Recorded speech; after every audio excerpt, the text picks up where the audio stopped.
তো বন্ধুরা তোমরা কি ভিডিওটা ভালো করে দেখো, তারপর আমরা ফানি কমেন্ট করবো। বন্ধুরা 7 বার দোকান পাঠিয়েছি আমার বোরকে, অবস্থাটা দেখো কেমন। আর কি কিছু লাগবে তাই বলে স্যার ভিডিও করতে হবে? হ্যাঁ तो चलिए शुरू करते हैं। দাদার ওটা ওঠে এইটুকুতেই হাঁপিয়ে যায়, তাহলে বৌদি কাকু কি সব পারে?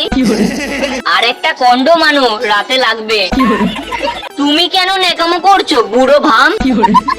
বৌদি কাকা তো পুরো কেলিয়ে গেছে গো। দাদুর কি হোলি খেলে কষ্ট হয়ে গেছে? তোমার বাবার অনেক বয়স হয়েছে।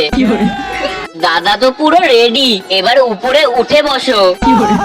অল্প বয়সের বউ পেয়ে দাদা ভাইয়ের অবস্থা একদম খারাপ করে দিচ্ছে। কাকুর সাথে মানসিক অত্যাচার করার পর এবার শারীরিক অত্যাচার হচ্ছে। বলছি দাদু, আপনার প্যান্টের চেইনটা খোলা আছে, আটকে নিন। আহারে বেচারা সোনাটা।